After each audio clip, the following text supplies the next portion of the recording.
नमस्कार बच्चों। आज हम कक्षा 8 का वार्षिक परीक्षा का पेपर देखेंगे विज्ञान का। इसका पहला प्रश्न है, सही विकल्प छांटकर लिखिए। रबी फसल का कौन सा उदाहरण है? गेहूँ। एलपीजी का ऊष्मीमान होता है 55,000 केजे। आंतरिक निषेचन होता है मादा के शरीर में। घर्षण हमारे लिए है मित्र शत्रु दोनों। आपतन कोण का मान परावर्तन कोण के मान के क्या होता है? सदैव बराबर होता है। हैजा द्वारा फूलता है किन द्वारा? दूषित भोजन और पानी के द्वारा। घरों में काम आने वाला द्रव ईंधन मिट्टी का तेल है। कौन सा है? मिट्टी का तेल। अंतःस्रावी ग्रंथियों द्वारा स्रावित पदार्थ हार्मोन है। सजातीय आवेश एक दूसरे को प्रतिकर्षित करते हैं। रात्रि पक्षियों के नेत्रों में शलाकाओं की संख्या की अपेक्षा शंकुओं की संख्या 10 होती है। सत्य असत्य लिखना है। सोडियम बहुत अभिक्रियाशील धातु है। सत्य है। पेट्रोल की अपेक्षा सीएनजी अधिक प्रदूषण ईंधन है। असत्य है। हमें वृक्षों की कटाई करनी चाहिए। असत्य है। वस्तु पर बल लगाने से वस्तु की आकृति सदैव बदल जाती है। असत्य है। प्रकाश सभी पृष्ठों से परावर्तित होता है। असत्य है। चौथा, सही जोड़ी बनाकर लिखिए। पॉलिएस्टर कपड़े में आसानी से बल नहीं लगता। नायलॉन पैराशूट एवं मोजा बनाने में। हाइड्रा है मुकुलन, अमीबा, द्विखंडन, ध्वनि संचरण माध्यम। पांचवा देखेंगे, एक शब्द में उत्तर लिखिए। एक ही स्थान पर एक प्रकार की बड़ी मात्रा में उगाए गए पौधों को क्या कहते हैं? फसल। प्रवासी पक्षियों का सुदूर क्षेत्र से पलायन का क्या मुख्य कारण है? वनों का कटना है।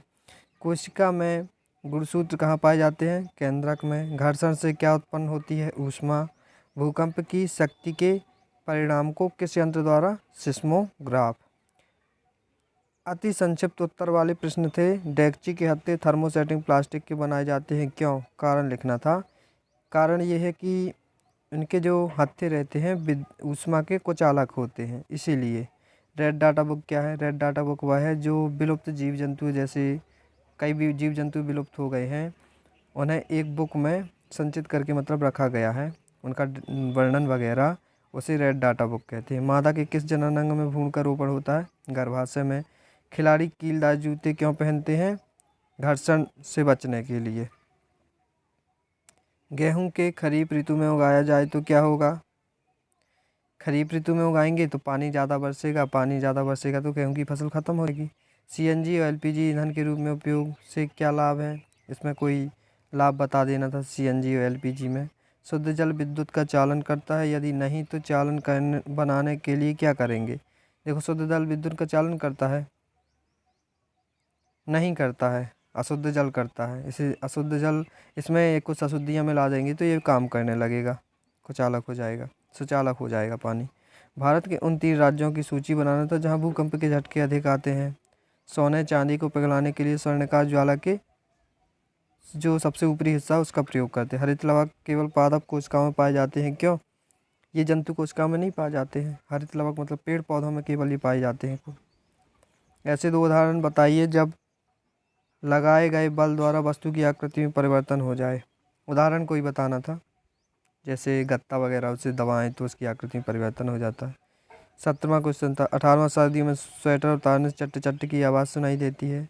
प्रतिजैविक क्या है? प्रतिजैविक लेते समय क्या क्या सावधानी रखनी चाहिए? ये प्रतिजैविक दवाइयाँ वगैरह हैं, इनसे सावधानी यही रखना चाहिए कि गलत दवाई का यूज नहीं करना चाहिए। और भी, एल्यूमिनियम की पन्नी का उपयोग खाद्य सामग्री को लपेटने में किया जाता है, क्यों? क्योंकि ये खाद्य सामग्री गर्म बनाए रखती है, इसीलिए। कोई 5 अंतःस्रावी ग्रंथियों के नाम लिखना था। क्या तेज वर्षा के समय किसी लाइनमैन किसी बाहरी मुख्य लाइन के विद्युत तारों की मरम्मत करना सुरक्षित होता है? नहीं। मानव क्षेत्र नहीं है, मानव नेत्र का नामांकित चित्र बनाना था इसमें।